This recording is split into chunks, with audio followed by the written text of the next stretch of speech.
Let's talk about how much money I made with my third fight in the UFC. Let's get to it.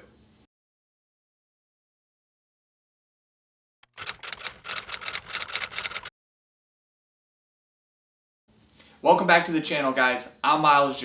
I've been with the UFC and I fought with the UFC from 2012 all the way to 2019. I had 14 plus fights with the UFC, and today I wanted to continue peeling back the curtains and giving you guys a look behind the scenes, finances, what it's like being a UFC fighter, being a mixed martial arts fighter.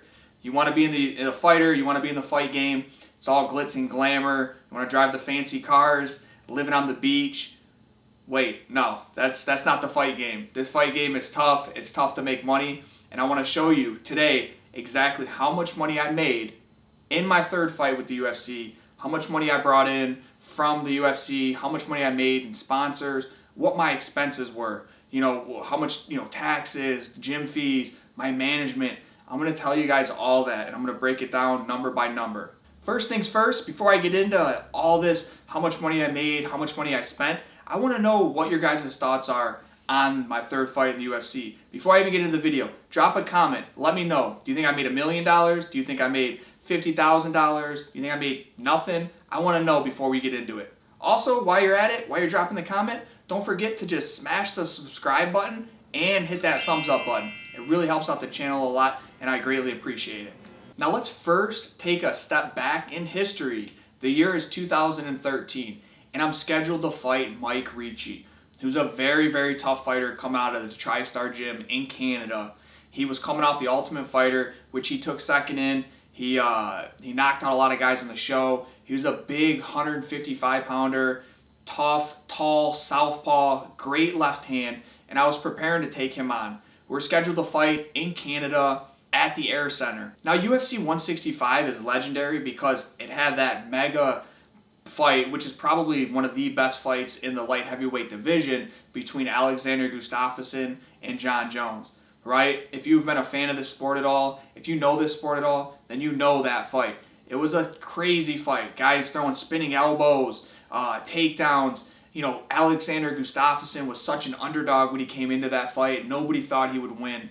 And then at the end of the fight, everybody thought he won. Even though he didn't get the decision, he lost a split decision. It was still a very, very close contest, and a lot of people, even still to this day, thought that should be Jon Jones' first loss. So leading up to this fight with Mike Ricci, I was training very hard at Alliance MMA here in San Diego. That's my gym, that's my squad, and I was putting that work in. Being honest though, going into this fight, it was one of those fights where it was hard to get motivated for. I was coming off a huge knockout win over Ramsey in the night gym. If you haven't seen that fight, look it up. It's a devastating knockout. I dropped him, finished him on the ground. So I was coming off of a big win, and I honestly expected to fight a bigger name and not Ricci. So when the UFC came to me with this fight with Mike Ricci, I was like, yeah, I'll take it because I just want to continue proving myself. I want to continue working my way up. But honestly, it wasn't the most motivating fight.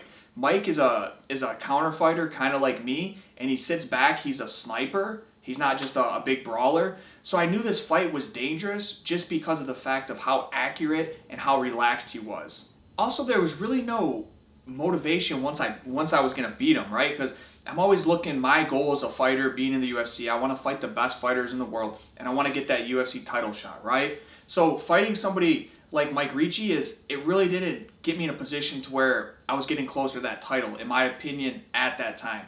So I really had to dig deep, and I really had to just enjoy the process of training, because the motivations weren't really there like it was when I fought Diego Sanchez or Gomi or Cerrone, some of these bigger names. But that's something you have to deal with as a fighter. Being in the fight game, you have to understand that motivation, you have to figure that out one way or another. What motivates you? What is it? And for me, for this fight, is I really had to understand that it was, enjoying the training process, enjoying getting better, getting my jiu-jitsu better, getting my striking better, getting my conditioning and my experience in the UFC better. So that's how I really prepared for this fight is, you know what, even though it's not the opponent that I really want, or it's not the best stylistic matchup for me or anything like that, even money, like this wasn't a big money fight for me or anything like that, it was still an opportunity for me to get better as an athlete, as a fighter, and get more experience in the UFC. So I really had to dial it in and look at those little things that I'm getting out of this training camp and I'm getting out of this fight. So I spent about 8 weeks training at Alliance. Each week I had to get massages. Each week I had to get some body work. I had to get medicals for this fight beforehand, and that's a lot of all stuff that I have to pay for. One thing with the UFC is that they don't pay for medicals, they don't pay for massage treatments, anything like that, which, it's part of the game. I understand that. I signed up for this. I know what I'm getting into, and it's just something that I had to deal with. Paying for a lot of stuff out of my own pocket. So as a UFC fighter, you get paid by the UFC in relevance to your performance, right? So what does that mean? It means that you get 50% of your pay when you show up and you actually fight. So you have to make weight and you have to actually get in the cage and fight. When you do that, you get 50% of your pay. Now, if you win, you get the other 50%. So everybody's contracts are different, but a standard fighter that starts with the UFC is right around $10,000 to show and $10,000 to win. So they get $10,000 when you fight. You made weight, you step in the cage, you get that $10,000, that's yours.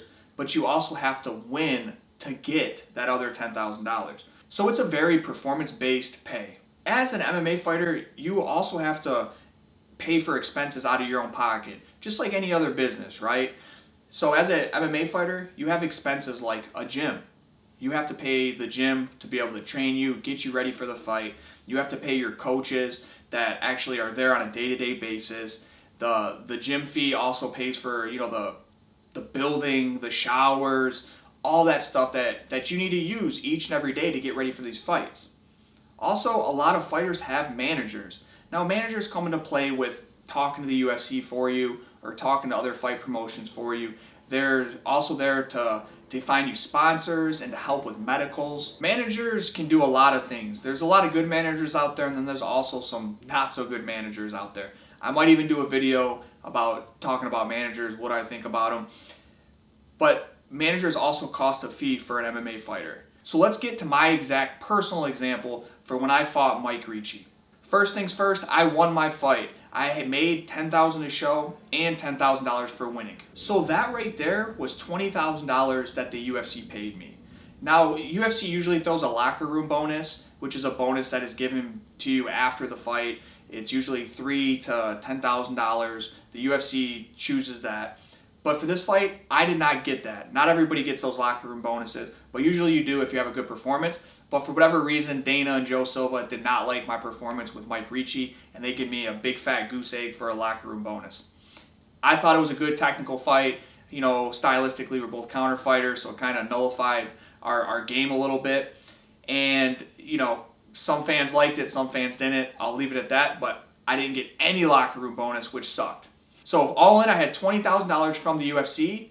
Now on the outside, I had sponsors, which I put them on my shirt, my shorts, and I made $12,000 in sponsors for this fight. So all in, my total income for this fight was $32,000. So let's talk now about my expenses. I have income, but I also have expenses. So my first expense was 10% to the gym. Now my gym, I pay them 10% of my show and my win money only. They don't get any sponsorship money. So my expenses for that gym fee for this fight were $2,000. Next up is my management fee, which is my biggest expense. My manager takes 20% across the board. Fight money, sponsors, everything, he takes 20%. Now it's different nowadays, but this is what I was paying back then for this fight, and that came up to $6,400. Management fees, $6,400. Now I did have some other expenses during training camp. I had to pay for flights for my coaches to come to my fight. I had to pay for my medicals, which, blood work. I had to get physical, eye exam. And I also had to pay for a lot of massage and body work. My body was beat up throughout the training camp. I had to get a body work guy to come in there, work on me, work on my elbows, my forearms, the guns, you know what I'm saying? So I incurred some expenses in that frame. Now, for the flights, the body work, the medicals, those expenses for this camp, that came out to $3,000. But wait, there's more.